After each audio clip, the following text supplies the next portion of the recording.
I'm gonna start off by saying I'm not a car guy, although the car might make you think I am. Recently I was looking at a car and I needed to learn manual in order to drive it. It's actually this car that I'm sitting in now. I watched countless YouTube videos how to drive manual, and my friend was gracious enough to take me out in his Acura about 4 times before I bought it. I sort of wanted to just conglomerate all that information that I took in into one video that would sort of teach you all that you need as a quick guide on how to go out on the road and drive manual for the first time. The first thing I'd say in learning is that if you think you will stall, you probably will. So just be confident.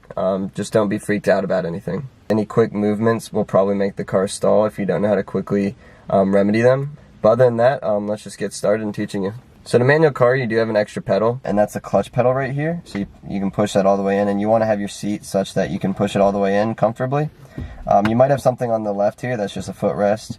And then here's your brake as normal, and then the gas would be right here. So with the concept of a manual car comes the idea of a stall. So what a stall is when there's not enough gas for the engine, so the engine stalls, and this will cause your car to completely stop, and you have to restart your car. It's an important point, I think, when I was trying to learn, is that you need to be gentle with the clutch, and in terms of having ease with it. At some point in your clutch, there's going to be the bite point, and that's when gas can go to the engine. Normally it's toward the top of it. My biggest issue was when I would get to the bite point, I would just let go of the pedal, and that would cause the car to stall potentially. If you didn't give it enough gas, it would cause it to just be jolty. So the biggest thing is just once you hit that bite point, just ease off of it. Continue to ease off of it as you give it gas. We'll get on with that. Another very important part of driving manual is the e-brake or the handbrake. Basically, this is what keeps you from rolling if you're in neutral. So neutral is what the gearbox is in right now, and that essentially means that you can roll anywhere. You're not in any gear. There's no park in the manual. Your e-brake is essentially your park, so you'd pull that back in order to engage it, and then push the button, pull it up a little bit, and then move it down in order to disengage. And now we'll get to starting a car. So the only difference would be you have to put the clutch in, and normally you'd put your foot on the brake as well. If you're in neutral, once the car is started, then you can drop the clutch all the way and just have your foot on the brake. Or if the handbrake is in, then you don't need your foot on the brake. On the brake, put your foot on the clutch all the way in. Either push the starter, turn the key, and at this point you can disengage the clutch. You're still in neutral, and your foot is on the brake. And if your parking brake is engaged, then you can just take your foot off the brake as well, and you have started your car. Now whenever you are changing gears with your stick, your foot needs to be all the way on the clutch, pushed all the way in. One thing I'd practice once your car is started is just going through the gearbox, just practicing. So 1, 2, 3, 4, 5, 6.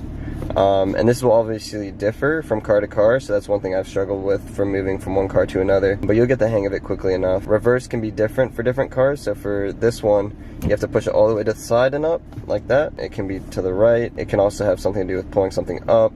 At this point, you should probably find an empty lot or somewhere that you can drive where there'll be no other cars, so you don't have to worry about stalling in the middle of the road or anything like that. As you are practicing, I would recommend using turn signals, etc., just so that you get used to driving in normal conditions as you are practicing stick.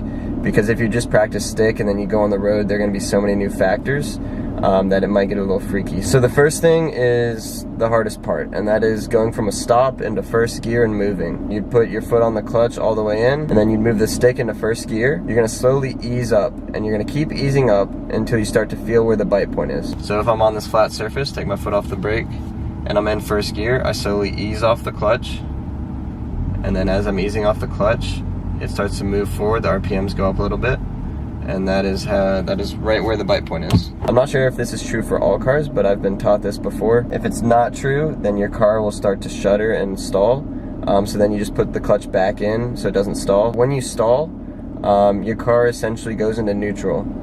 Is a good way to think about it. So it will roll back or forward based on if you're on a hill, and your engine will completely stop working. So if you're on a hill like I've been before and you stall, you need to put your foot on the clutch and brake, and so then you can restart your car again and get moving again. I was on a hill one time and I stalled, and there was another M2 behind me. That would have caused tens of thousands of dollars of damage. Later in this video, I'll get on to how to approach hills and different techniques that you can use so that you do not stall. So we'll go back into first. We'll let go of the brake, and we'll slowly ease off of the clutch pedal. RPMs go up, it starts to move. At this point, you're gonna give it gas and keep easing off the clutch pedal. And at a certain point, you can ease off all the way, and now you're moving in first gear. When you want to stop, you want to push the clutch in and then just brake as well. and then at that point you can just put it back into neutral, park if you wish. When you're in first gear and you're moving, at this point, instead of stopping, if you have enough room, you're going to push the clutch all the way back in and move it into second gear. And this doesn't have to be quick like you see in the movies. I'm going to push the clutch all the way in, move it into first gear, and then let go of the brake, the clutch, keep easing off of it, and then it starts to move, and then give it more gas. And then once you get up to a certain RPM, and it wants you to move into second, as you can see.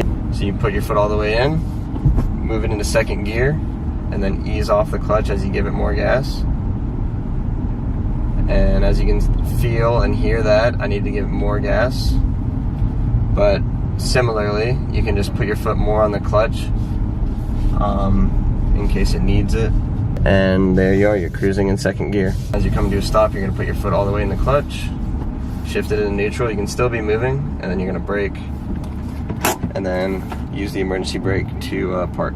Throughout this process, if it is jolty when you're trying to move into first gear or move into second gear after that, that may be because you're dropping the clutch, you're not being too gentle with it. It can also be not giving enough gas, so you need to push the gas pedal in more and ease that as you're taking off the clutch. Sort of a give and take.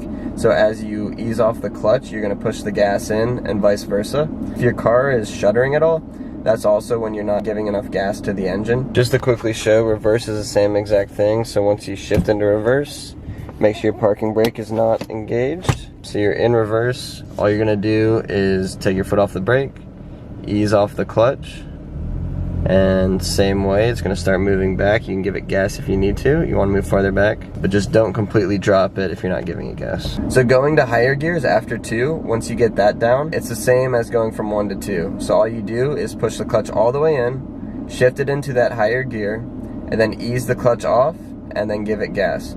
At these higher gears, you don't even necessarily need to give it gas if the RPMs are high enough, because you won't experience any of that joltiness. So why do you go through them in order? Actually, the lower gear you are in, the more torque you get, so that lends itself to faster acceleration. And I also want to say that you don't have to go through all the gears in order, so you can go from 4 to 6, you can go from 3 to 5, depending on if your RPMs are going fast enough. So with going to higher gears, you'll have to look at what your car recommends, but usually it's about 2,000 to 2,500 RPMs is when you'll shift into that higher gear, but you'll have to check for your car. But essentially, once you start hearing your engine going really fast and it sounds like it needs to be moved to a higher gear, it probably does. So I would probably not listen to music or anything when you're first starting out, because hearing the engine is actually really helpful. It's much more of a feeling process driving manual. As you're driving, keep in mind that you can always use the gas or brake even without the clutch pedal, so long as you're going fast enough. One thing to be wary of is that you do not want to redline your engine. So if you look on your tachometer, you'll see the RPMs, and at a certain point your car has a red line and you don't want to go past that. When dealing with turns or slight stop, if you don't have to come to a complete stop, you can usually stay in second gear and just ease off the clutch as you're giving it gas, because you might be going pretty slow, so you don't want to drop the clutch in case you're going too slow for second gear. So if I'm gonna turn, I'll just put it into neutral, use my brake the rest of the way, turn, and then put it into second gear if I was in a higher gear, and then you can go on from there. Keep your hand near the shifter, but if you leave your hand on it, there'll be unnecessary wear on the clutch. So you just want to keep it near it, unless you're driving with 2 hands for safety. One emergency situation is when you need to slam on the brakes. When you slam on the brakes, you also want to slam on the clutch, because if you slam on the brakes in a higher gear without pushing the clutch in, you're going to stall. In that situation, your car is probably going to stop faster than anybody else's, and you will probably get rear-ended, and you also don't want your car to stall. Now you're comfortable driving normally. At this point, I'd like to mention hills. So there are a few different methods when you're on a hill. The best scenario is that you don't have to stop, so maybe you have to go into a lower gear, say second gear, because you're just barely moving. But if you do have to completely stop, one method is just being quick with your feet. So your foot's going to be all the way on the clutch when you're stopped, and your foot's going to be on the brake. Now the issue is getting to the bite point and giving it gas in order to move forward, because otherwise you'll start rolling back. So you just have to be quick with letting off the brake and the clutch to where the bite point is, and then giving it gas at that point. And hopefully you don't roll back enough to hit the other car. But if you're quick enough and you master where the bite point is, then that is a viable option. If you don't give it enough gas and you drop the clutch too much, either one, then you'll stall and you'll start rolling back as well. So that's the concern there. Another method is the e-brake method. So what you'll essentially do is you'll be in first, and you'll have the e-brake on so you can let go of the brake. Your foot's going to be all the way in the clutch, and you'll slowly let off until you hit that bite point while you're giving it gas. And as you can feel your car start to move a little bit, you can just drop the e-brake, disengage it, and you'll go forward. There are other videos on this that I would check out if you want to do this method. With this car, it actually holds you for 2 seconds automatically on a hill, so I haven't had to worry about using the e-brake method, but that's not true for many cars.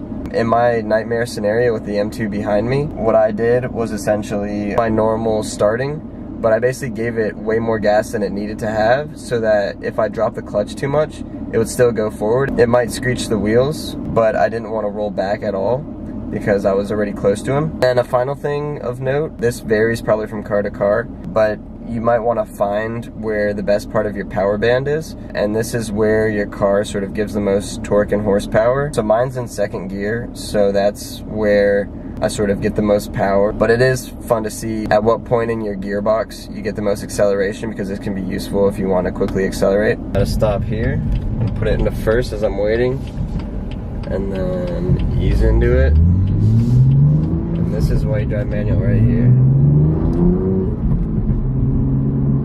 Once you're cruising in a high enough gear, that's pretty much all there is to driving stick. And if you're on a highway or anything else, there's nothing different. You're just using the gas and the brake, unless you have to shift lower or shift higher. But that's pretty much all there is.